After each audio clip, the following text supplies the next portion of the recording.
दोस्तों, जय श्री कृष्ण, राधे राधे। सभी भक्तों का स्वागत है हमारे चैनल अद्भुत ज्ञान एवं भक्ति में। आइए इस वीडियो में हम आपको बतलाते हैं अथ कार्तिक मास महात्म्य में श्री पद्म पुराण में वर्णित पहला अध्याय। नैमिषारण्य तीर्थ में एकत्र हुए 88,000 शौनकादिक ऋषियों के समक्ष कार्तिक माह के महात्म्य का वर्णन करते हुए श्री सूत जी महाराज बोले, आज मैं कार्तिक माह के महात्म्य की जिस कथा को आपको सुना रहा हूँ, उससे ज्ञान प्राप्त करके मनुष्य अपने जीवन को सुखी बना लेता है और पाप कर्म को छोड़कर वह वैकुंठ को गमन करने का अधिकारी होता है। सूत जी बोले, हे ऋषियों, श्री कृष्ण जी के पास से महर्षि नारद जी आज्ञा लेकर चले गए तो सत्यभामा जी अति आनंदित होती हुई बोली, हे नाथ, मेरा जीवन सफल है। मैं आप जैसे विश्ववंदित पति को प्राप्त कर कृतार्थ हुई।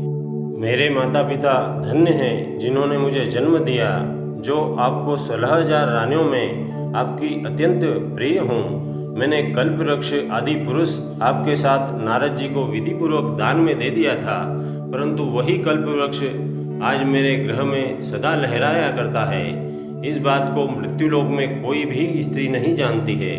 हे स्वामी, यदि आप मुझसे प्रेम करते हैं तो मैं यह जानना चाहती हूँ कि आप मुझे वह कार्य बतलाइए जिसे करने पर आप मुझसे किसी प्रकार विमुख न हो सके।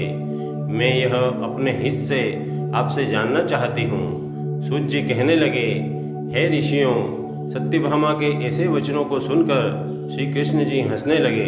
उन्होंने विलास भाव से सत्यभामा की बाँह पकड़ ली और उसे कल्प वृक्ष के नीचे ले गए। वहाँ प्रेम भाव से कहने लगे, हे प्रिय, 16,000 रानियों में तुम प्राणों की तरह प्रिय हो और तुम्हारे कारण ही मेरा देवताओं तथा देवराज इंद्र से विरोध हुआ है। सूत जी बोले, यह विरोध इस बात पर हुआ था कि एक दिन श्री कृष्ण सत्यभामा जी सहित गरुड़ पर सवार होकर जब इंद्रलोक में जा पहुँचे और वहाँ सत्यभामा की इच्छा पूर्ति हेतु इंद्र से कल्प वृक्ष मांगा। इंद्र के न देने पर गरुड़ और इंद्र का घोर युद्ध हुआ। गोलोक में गौ और गरुड़ के मध्य होने वाले इस युद्ध में गरुड़ की चोंच से गौओं के कान और पूंछ कटने लगे। इससे जहाँ जहाँ रुधिर गिरा वहाँ से मेहंदी उत्पन्न हुई और जहाँ कान के अंश गिरे वहाँ तंबाकू उत्पन्न हुई और जहाँ गरुड़ के पंख गिरे वहाँ से गोभी की उत्पत्ति हुई। इसी कारण इन वस्तुओं का सेवन मोक्ष की प्राप्ति नहीं होने देता है। गौओं के सींग से गरुड़ के 3 पंख टूटकर जो पृथ्वी पर गिरे, उससे नीलकंठ पक्षी और मोर तथा चकवा चकवी उत्पन्न हुए। इससे नीलकंठ और मोर और चकवा चकवी को देखने पर श्री गरुड़ जी के दर्शन का फल प्राप्त होता है। सूत जी कहने लगे कि कृष्ण ने सत्यभामा से कहा, हे प्रिय, मैं तुम्हें हर वह वस्तु तुम्हारे मांगने पर उपलब्ध करा सकता हूँ, तब क्या इस आश्चर्यजनक प्रश्न का उत्तर न दूंगा? तुम जो भी पूछना चाहो मुझसे पूछ सकती हो। तब सत्यभामा ने कहा, हे स्वामी, आप मुझको बतलाइए कि पूर्व जन्म में मैं किसकी पुत्री थी, मेरा स्वभाव कैसा था और मैंने कौन से ऐसे दान और तप, व्रत आदि शुभ कार्य किए जिससे मैं आपकी अर्धांगिनी बनी। श्री कृष्ण जी बोले, हे प्रिय, मैं तुम्हें यह सब वृत्तांत कहता हूँ, तुम ध्यानपूर्वक सुनो। पूर्व समय में सतयुग के अंत में मायापुरी नामक एक स्थान में देवशर्मा नामक अत्रि गोत्र में उत्पन्न एक ब्राह्मण निवास करता था। वह सब वेदों का नित्य पाठ कर हवन और सूर्यदेव की पूजा किया करता था। इसी कारण वह सूर्य की भांति तेज वाला था। उसकी कांति देखने लायक थी। उसके वृद्धावस्था में गुणवती नामक एक कन्या उत्पन्न हुई।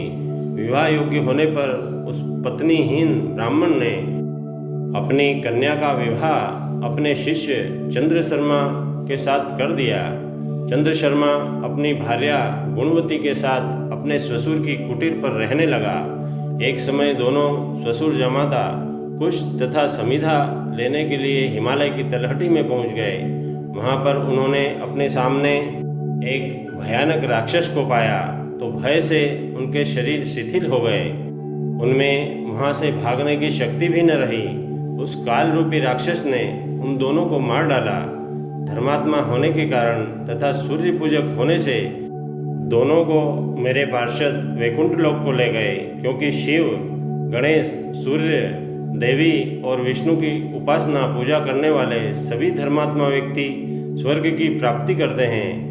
मैं अलग होता हुआ भी काल और कर्मों के भेद से पांचों रूपों में व्याप्त हूँ। वे दोनों तेजस्वी मेरे रूप को धारण कर विमान पर चढ़कर मेरे लोक में रहकर दिव्य भोगों को भोगने लगे। इति श्री प्रथमो अध्याय समाप्त। दोस्तों, भक्ति के इस वातावरण को और अधिक अद्भुत बनाने के लिए आप हमारे वीडियो को लाइक करें, शेयर करें। यदि आप हमारे चैनल पर पहली बार वीडियो देख रहे हैं तो हमारे YouTube चैनल अद्भुत ज्ञान एवं भक्ति को प्लीज़ सब्सक्राइब कर बेल आइकन अवश्य दबाएं, ताकि हमारा हर नया वीडियो आप तक शीघ्र पहुंचे।